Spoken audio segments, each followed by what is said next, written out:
Assalamualaikum warahmatullahi wabarakatuh. Kami dari kelompok 6 akan mempresentasikan tentang strategi pembelajaran ekspositori. Yang pertama akan disampaikan oleh Desinta. Baik, Assalamualaikum warahmatullahi wabarakatuh. Perkenalkan, nama saya Desinta, NPM 19-60-124. Di sini saya akan menjelaskan tentang pengertian dan karakteristik strategi pembelajaran ekspositori. PPT-nya dilanjut.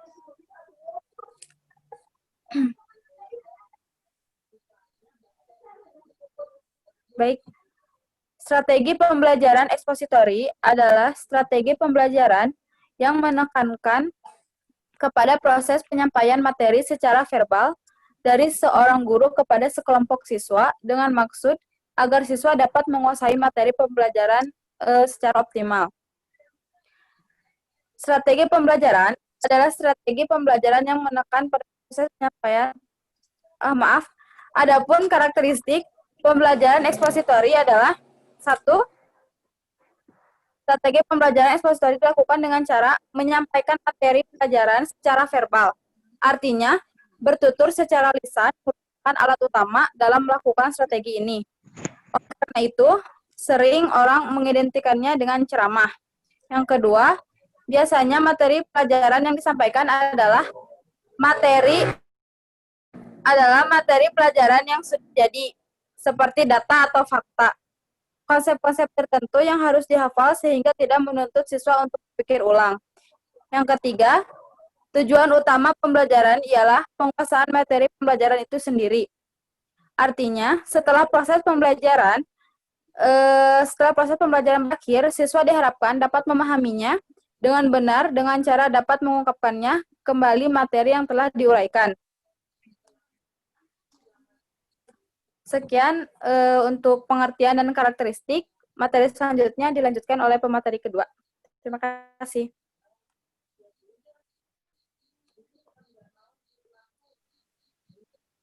Selanjutnya akan dilanjutkan oleh saya.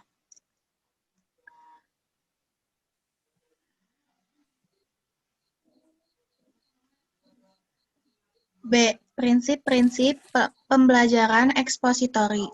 Dalam penggunaan strategi pembelajaran ekspositori, terdapat beberapa prinsip yang harus diperhatikan oleh setiap guru. Setiap prinsip tersebut dijelaskan di bawah ini. Yang pertama, berorientasi pada tujuan. Walaupun penyampaian materi pelajaran merupakan ciri utama dalam strategi pembelajaran ekspositori melalui metode ceramah, namun tidak berarti proses penyampaian materi tanpa tujuan pembelajaran. Justru tujuan itulah yang harus menjadi pertimbangan utama dalam penggunaan strategi ini. Karena itu, sebelum strategi ini diterapkan terlebih dahulu, guru harus merumuskan tujuan pembelajaran secara jelas dan terstruktur, seperti kriteria pada umumnya yang dapat diukur atau berorientasi pada kompetensi yang harus dicapai oleh siswa. Yang kedua, prinsip komunikasi. Proses pembelajaran dapat dikatakan sebagai proses komunikasi yang menunjukkan pada proses penyampaian pesan dari seseorang atau sumber pesan kepada seseorang atau sekelompok orang atau penerima pesan. Pesan yang ingin disampaikan dalam hal ini adalah materi pelajaran yang diorganisir dan disusun sesuai dengan tujuan tertentu yang ingin dicapai. Dalam proses komunikasi, guru berfungsi sebagai sumber pesan dan siswa sebagai penerima pesan. Yang ketiga, prinsip kesiapan. Dalam teori belajar, koneksionisme atau kesiapan merupakan salah satu hukum belajar.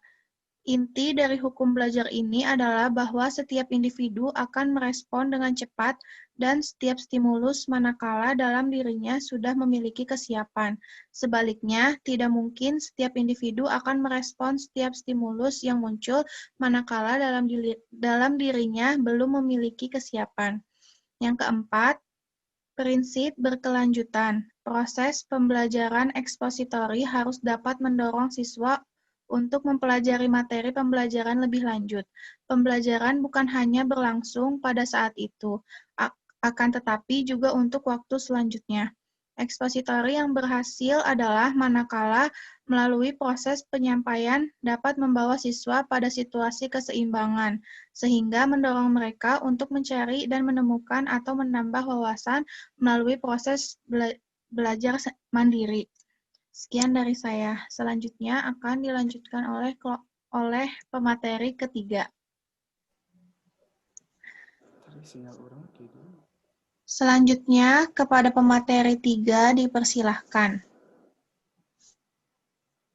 Assalamualaikum warahmatullahi wabarakatuh. Perkenalkan, nama saya adalah NPM 1950606150. Selanjutnya, langkah-langkah pelaksanaan strategi dalam pembelajaran ekspositori, yaitu ada rumuskan tujuan yang ingin dicapai. Merumuskan tujuan merupakan langkah pertama yang harus dipersiapkan oleh guru. Tujuan yang ingin dicapai sebaliknya dirumuskan dalam bentuk perubahan tingkah laku yang spesifik yang berorientasi kepada hasil belajar. Tujuan yang spesifik seperti yang dijelaskan di atas dapat memperjelas kepada arah yang ingin dicapai. Lalu ada kuasai materi pelajaran dengan baik. Penguasaan materi pelajaran dengan baik merupakan mutlak penggunaan strategi ekspositori. Penguasaan materi yang sempurna akan membuatkan kepercayaan diri guru meningkatkan sehingga guru akan mudah mengelola kelas. Lalu, kenali medan dan berbagai hal yang dapat mempengaruhi proses pembelajaran.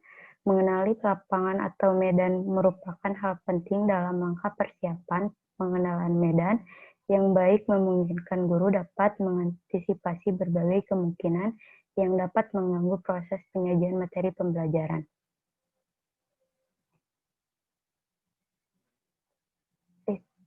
Itu slide selanjutnya. Keberhasilan penggunaan strategi ekspositori sangat tergantung pada kemampuan guru untuk bertutur atau menyampaikan materi pelajaran. Ada beberapa langkah dalam penerapan strategi ekspositori, yaitu persiapan. Tahap persiapan berkaitan dengan mempersiapkan siswa untuk menerima pelajaran dalam strategi ekspositori. Langkah persiapan merupakan langkah yang sangat penting. Keberhasilan pelaksanaan pembelajaran dengan menggunakan strategi ekspositori sangat tergantung pada langkah persiapan. Tujuan yang ingin dicapai dalam langkah persiapan. Lalu ada penyajian. Langkah penyajian adalah langkah penyampaian materi pelajaran sesuai dengan persiapan yang telah dilakukan. Yang harus dipersiapkan guru dalam penyajian ini adalah bagaimana dengan materi pelajaran dapat dengan mudah ditangkap dan dipahami oleh siswa. Lalu ada menghubungkan.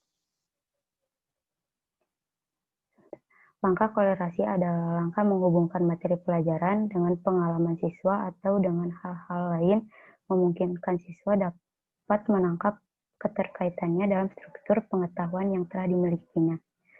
Lalu ada menyimpulkan. Menyimpulkan adalah tahap memahami inti dari materi pelajaran yang telah disajikan. Lalu ada penerapan. Langkah aplikasi adalah langkah untuk kemampuan siswa setelah mereka menyimak penjelasan guru. Langkah ini merupakan langkah yang sangat penting dalam proses pembelajaran ekspositori. Sekian presentasi dari saya.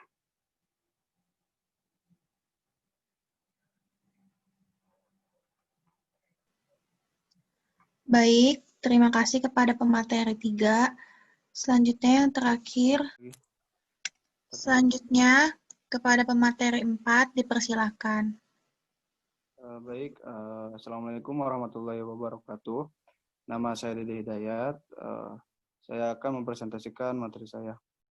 Kelebihan dan kekurangan strategi pembelajaran ekspositori. Kelebihan. Strategi pembelajaran ekspositori merupakan strategi pembelajaran yang banyak dan sering digunakan. Hal ini disebabkan strategi ini memiliki beberapa keunggulan, di antaranya A. Dengan strategi pembelajaran ekspositori, guru bisa mengontrol urutan dan keluasaan materi pembelajaran. Dengan demikian, ia dapat mengetahui sejauh mana siswa menguasai bahan pelajaran yang disampaikan. Yang B. Dengan strategi pembelajaran ekspositori, dianggap sangat efektif apabila materi pelajaran yang harus dikuasai siswa cukup luas, Sementara itu, waktu yang dimiliki untuk belajar terbatas. Yang C, melalui strategi pembelajaran ekspositori. Selain siswa dapat mendengar melalui penuturan tentang suatu materi pelajaran, juga sekaligus siswa bisa melihat atau mengobservasi melalui pelaksanaan demonstrasi. Dan D, strategi pembelajaran ini juga bisa digunakan untuk jumlah siswa dan ukuran kelas yang besar. Kelemahan. A, strategi pembelajaran hanya mungkin dapat dilakukan terhadap siswa yang memiliki kemampuan menyimak dan mendengar dengan baik secara baik. B, strategi ini tidak mungkin dapat melayani perbedaan setiap individu, baik perbedaan kemampuan, perbedaan pengetahuan, minat, bakat, serta perbedaan gaya belajar.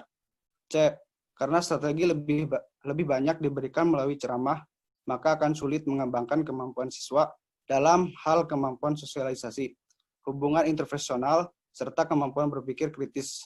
D, keberhasilan strategi pembelajaran ekspositori sangat tergantung terhadap yang dimiliki oleh guru, seperti persiapan, pengetahuan, rasa percaya diri, semangat, antusiasme, motivasi, dan berbagai kemampuan seperti kemampuan bertutur, komunikasi, dan kemampuan mengelola kelas.